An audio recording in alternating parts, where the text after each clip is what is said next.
Okay, hello Ivan. Kanang thank you sa pag-accept sa pag-interview. Kumusta man ka? Okay ra gyapon. Ayun, nagka-call back ay pwede raman Bisaya ang pag-answer, pwede Tagalog, pwede English. Nya kani nga interview, don't worry kay confidential ni siya, dili ni siya i-post sa Facebook or asa. For my study lang yun para mabalaan ako ang live experience of a latchkey children because also I am a latchkey. So I want to study uh, sa mga bata nga parehas sa ako. So the title of my thesis is When a Home Become a House, Understanding the Live Experience of a Latchkey Children. So isa ka dito kay wala imong mama dere, wala imong papa, so kamo lang magsuon. So isa ka sa napili nako na interviewon. So start na ta. Okay ra ka? Yes. Ayun ka cool ba ha? Thank you kaayo. Nagpasalamat dito sa akong pinsan kay gi-refer mo na gi-refer mo sa ako. So ang first na ko nga question is, how do you personally view your experience growing up as a latchkey child? Can you describe the daily situation or routines that shape this view? So for me as independent or latchkey child, mas din ako nalisod kay wala ga guide sa mas especially sa amo ang everyday routine sa panimalay. Kinaay mga buluhaton nga maglimpyo, manglabas sa among mga biste, sa pagluto sa amo ang mga sudan sa kada adlaw sa pag-eskwela. So mapil din ako na lisod siya sa latchkey kay ikaw maghandle sa tanan nga mga um, routine o mga buluhaton sa balay kay siyempre sa usa ka bata dili na to malikayan nga handom kita og magdula sa mga Yeah. barkada pero Dili sa na karon lang. nga panahon murag dili siya necessary nga buhaton nako kay na ako'y responsibilidad sa balay nga isip usa ka nag-inusara nga walay ginikanan. Kailangan ako buhaton para kaya nako ang mga everyday circumstances o mga difficulties sa kinabuhi. Unsa kang edad nga nihawa imong mama? Maybe akong edad kung nihawa akong ginikanan is grade 5. Yes, Grade grade 5. Thank you, Ivan. Sige, number 2. Okay. When you think about being left at home without adult supervision, what experience stand out the most to you? Why do this experience remain memorable? So as a child living without parents or without guardian in our home, so ang mga experience nga makaingon ko nga is memorable sa akong kaugalingon mo ang pag-atiman sa akong kaugalingon. Para sa ko alisod siya buhaton kay tungod bata palagi ko, makaingon ko nga akin nga bulaton unta ginikanan ang mag-atiman sila ang responsibilidad ani nga buluhaton sa ilang mga anak pero tungod sa kanang mga nahitabo maka na-realize na kung na dapat isip ako dapat makayan ako na buhaton sa akong kaugalingon nga dili ko mag-asa sa akong ginikanan. Aside sa imong kaugalingon, kinsa pa imong ginaatingan? Akong mga igsoon na ako yung mga igsoon pero pareha na ako naningkamot pud sila nga makaya nila og atiman ilang kaugalingon kay dili man gyud porminti nga naay mag-guide pud sa ila nga igsoon niya kay syempre naapod ko'y kaugalingon so dapat pud kami nakabalo nami kung unsa among buhaton isip usa ka latchkey child. Thank you, Ivan. Sunod. How did your responsibilities or routines at home influence the way you viewed being a latchkey?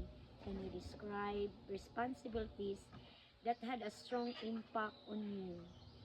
For me, it's a big influence sa pag-atubang sa mga responsibilidad sa kinabuhi. Makaingon ko na latchkey child yun ay ko kay isip mo sa kabata unta magdula pa ko, maglaag-laag ko, enjoy na ko akong pagkabata pero sa akong sitwasyon muran dali ra kay ko na mature nakahakuan ko nakaamgo ko nga dapat isip ko sa kalatchkey moatiman ko sa kong kaugalingon ako na magbuhat sa tanan buluhaton kay tungod lang walay ginikanan so dapat sa latchkey jud kailangan jud nato mo ato ang ako ang responsibilidad sa ginikanan kay wala may magatiman sa ato.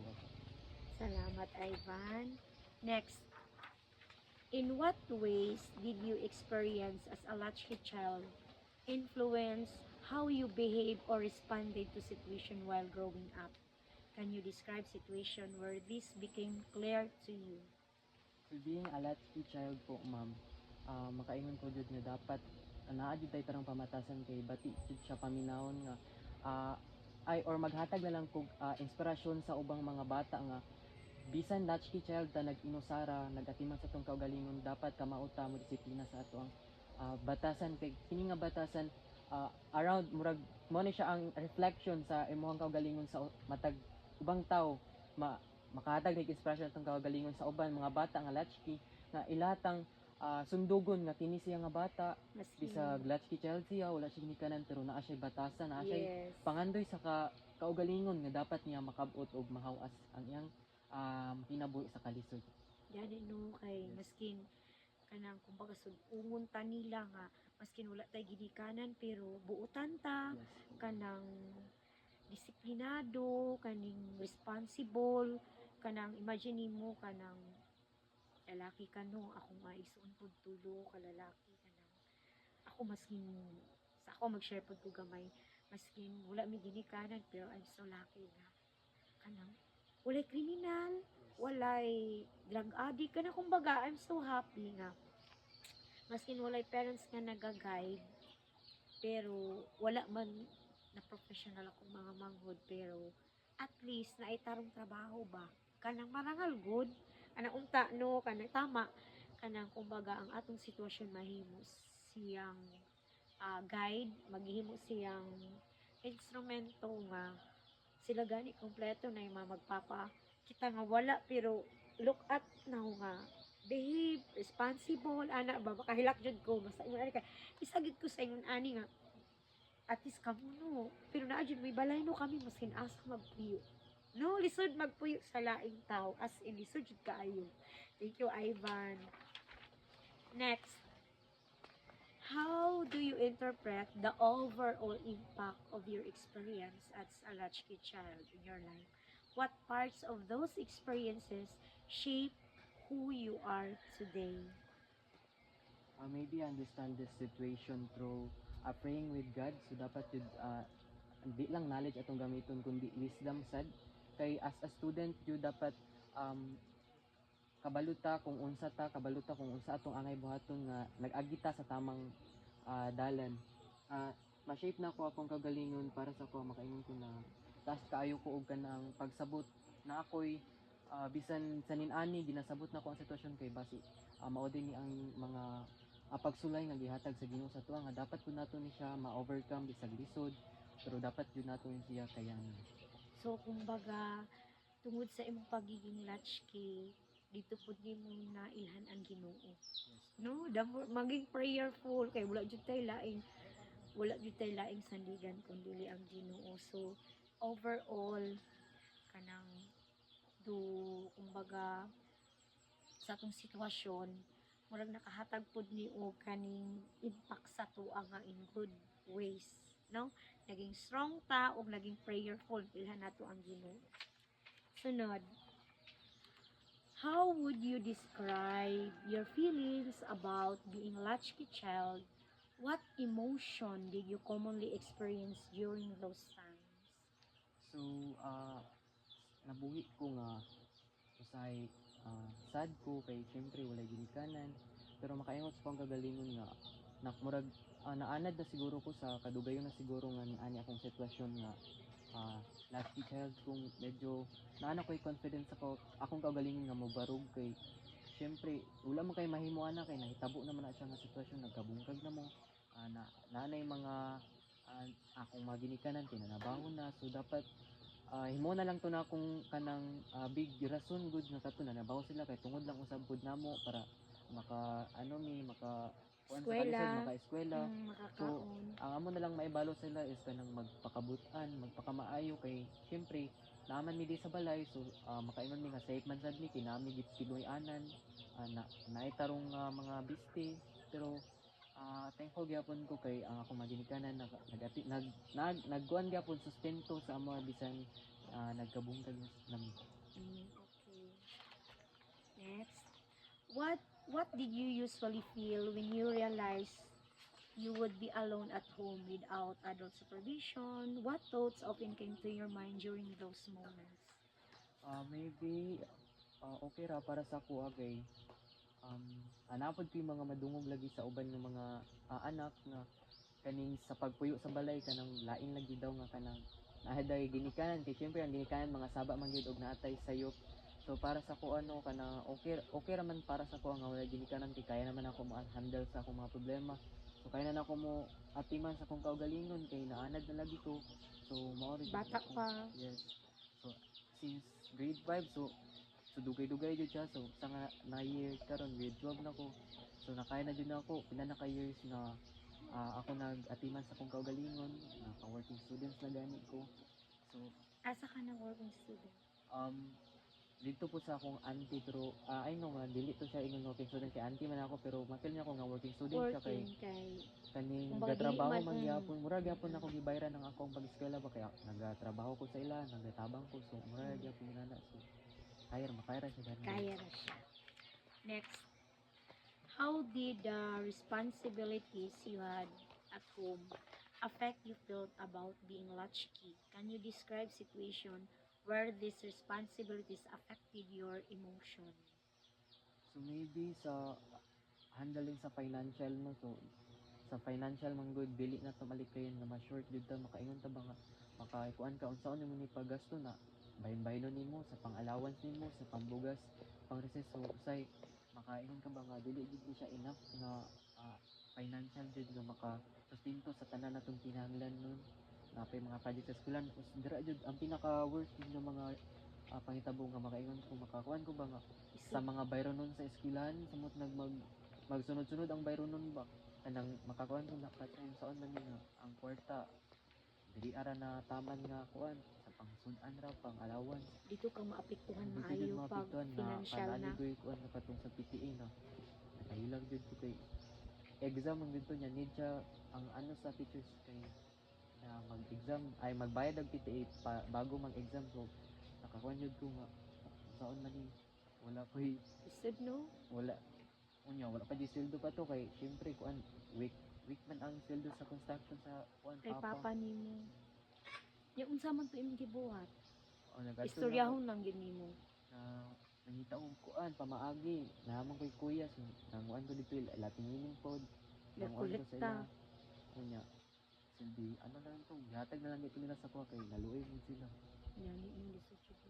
Pero usahay man good ka no in ana ginahimo ay ako daghan pud ko estudyante nga latchkey mo kana una usahay matugan sa teacher or matugan sa kanang situation good lisod jud siya as in so dito ka maapektuhan pag emotionally affected ka kung financial na kay kumbaga kaya naman nimo ang trabahoon kay murag naanad naman ka nga at naman imong sarili so the more ang latchkey as sa imo nga experience dito ka murag emotionally affected gud pag financial na kay nganong pag pagkaon okay lang diri kay mga lagot mo kana na yung bayranan sa eskwelahan o kaning project no kay usay makasalalay pud ato ang grado. Thank you, Ivan. Yes. How did being alone at home influence your sense of safety or comfort? Were there moments when you felt worried or uneasy? so sa kadugayon nga na feel na agian ko ni nga situation nakakuan na siguro ko nga muatiman sa kong kaugalingon siyempre na dili man ko mo ko nag-inusara jud so na jud labang makagagahom nga nagaguide jud sa imuha no sa patag adlaw bisan dili man nimo siya makita pero ma-feel nimo ang iyang presence kay siyempre sa mga problema bisag ako nag-experience na ko nga kanang isang wala gud ka pero maghatag og kanang kuan ang Ginoo bang bisag wala ka kabalo wa ka nag-expect pero na siya himon nga tawo nga iyang gamiton para muhatag sa imo ka para atong wala na mi atong bugas siguro dayon naman ko'y kuya nagtrabaho man akong kuya nagpadala siya so nakaingon ko la Kanang wala pa ka ni sulti wala pa ni sa pero naabot nagpadala siya. na. So, God is very yun. nakaingon ko God will provide jud siya kay God bisan will wa nimo provide. gipangayo naghatag siya naghatag siya Way. away gamit niya ang tao gihimo ni siya sangkap ba para matabangan kaniya. Pero naadyoy time nga kamo lang diri kanang mahadlok mo. Sa everyday life lang kung wala lang di ka ng mga madungog ng mga trouble okay ra pero atong time nga naay naman nadungog man jud diri ang anay kanang mga gira-gira diri sa Masbong do. So Sa Masbong. hadlok yun siya sa imong paminaw kay siyempre Kamu lang. yes kami lang na akong papato pero murag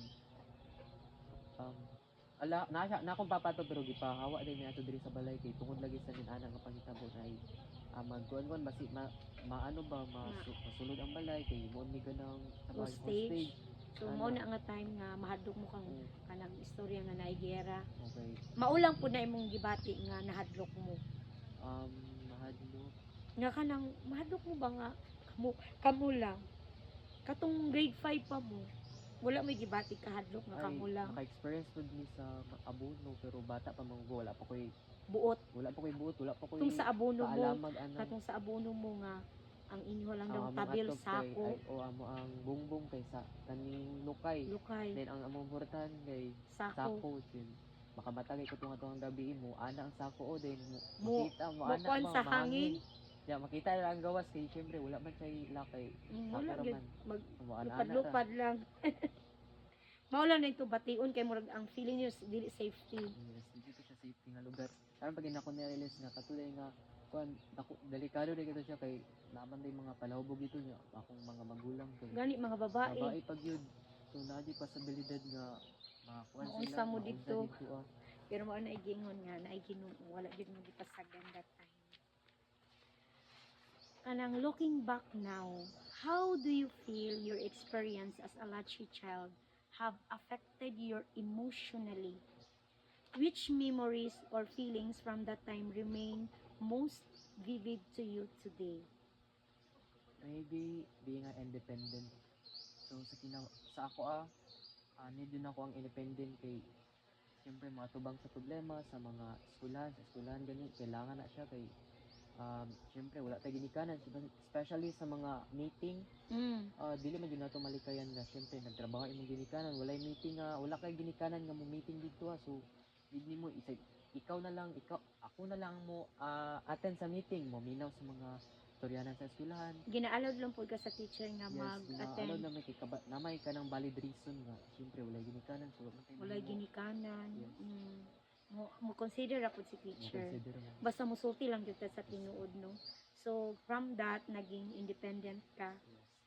Pero may time ba nga maapektuhan ka emotionally nga makita nimo imong mga classmate nga naay mama niya ikaw wala. Para sa ko murag dili sa murag tinan na gyud kay ko Tiga.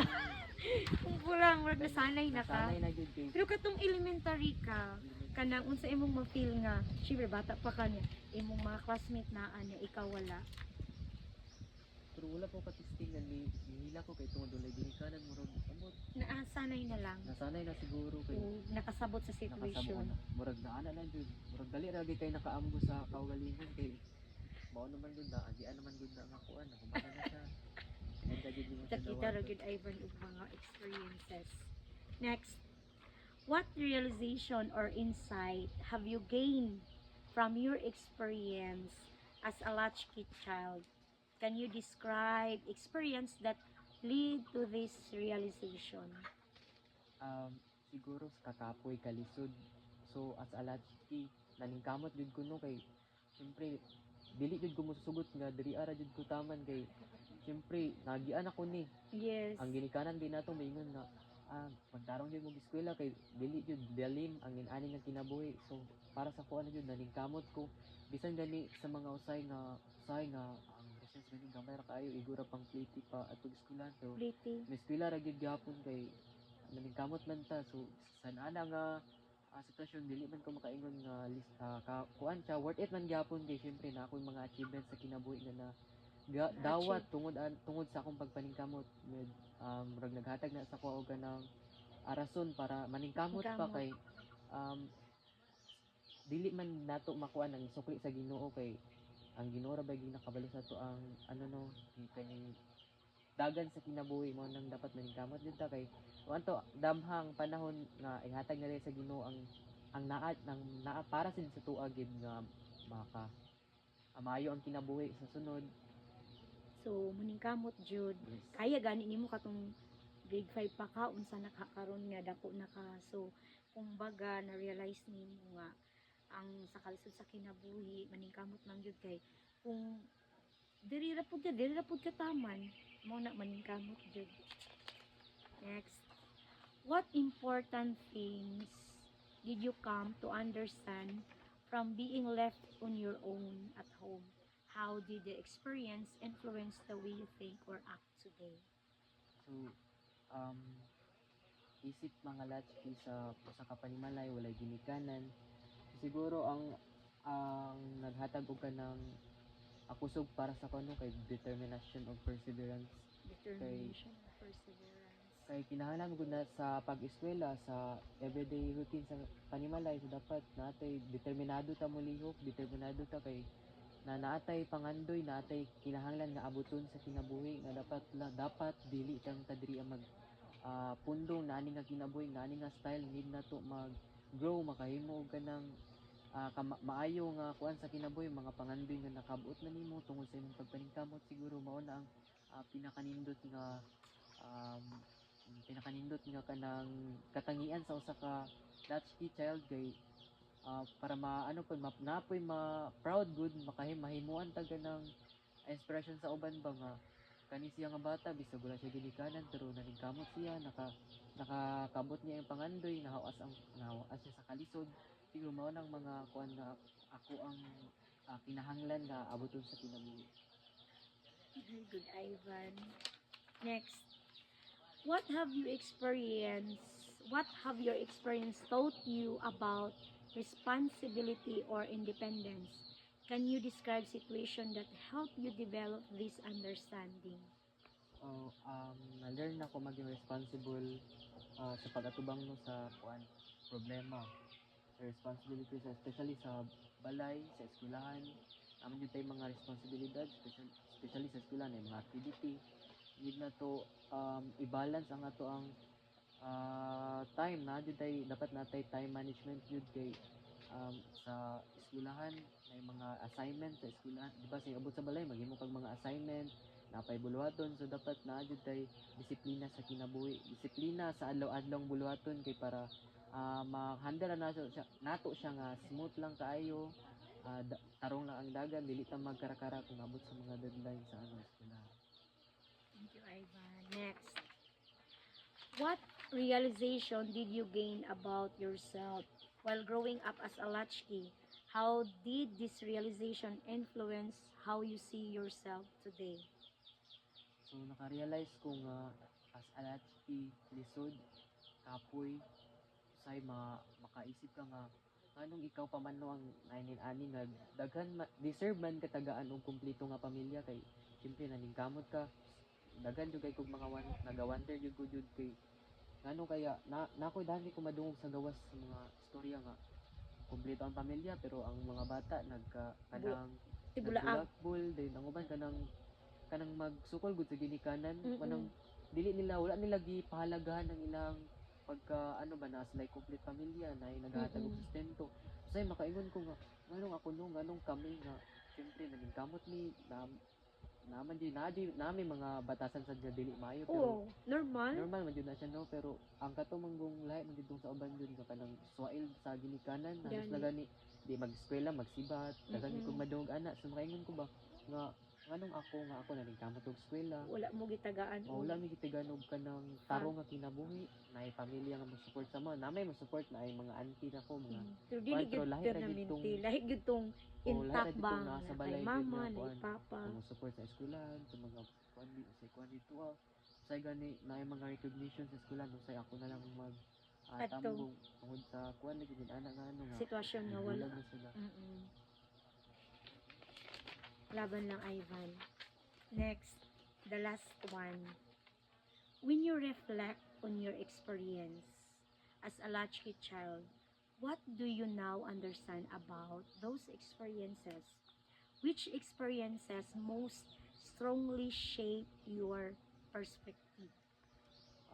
Siguro sa katong mga kalisod nga akong naagi na ano jud ko murag nahasa ko ba murag ko ganang na ano gud ko tungod ana nga ano ba naggihatagan ko niya kanang kusog tagaan ko niya kanang murag naka kuan ko sa kaugalingon nga kung dili ko maningkamot kung dili ko magtarong siguro diri ara ko taman, so paingon jud nga dili jud dapat nato na ipatigbabaw na nin ana nga buluhaton no, kay siyempre wala na gani kay tarong nga pamilya, wala pa jud kay kanang tarong nga kuan sa kaugmaon nimo, so dapat maningkamot jud ka kay para bisan bulag sila, ma-proud sila sa imo nga ay akong anak kaning kamot wala mi kaayo nag-support sa ila, pero karon naningkamot sila basi pagani sa sunod kanang makatabang na punta sa Ilaha. ilapod, di lang kay sa ila sa ubang tao pad napuntay mga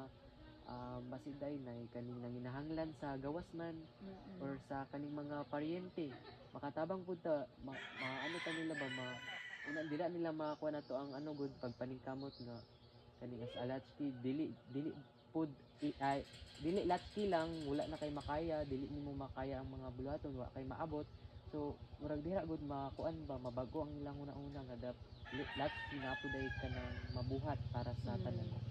So tungod sa imong sitwasyon, murag taas na yun kay ikaw pangandoy nga murag dili lang jud ko diri taman, dapat na jud ko maabot, kumbaga hinubog ka hinulma ka gikan pagkabata, kaya gani nimo sa una 5 years old grade 5 ka nga naabot ka karon, unsa na lang karon nga dako na kanon. So thank you Ivan. Doong human na kaning, so unsay mong plano humana dong. So thank you kaayo kay dagan kog natun-an, tapos mostly liho ko off dong. Hello, wanna play? Ay mas bagan ti karon dong. Bagan ti karon tapos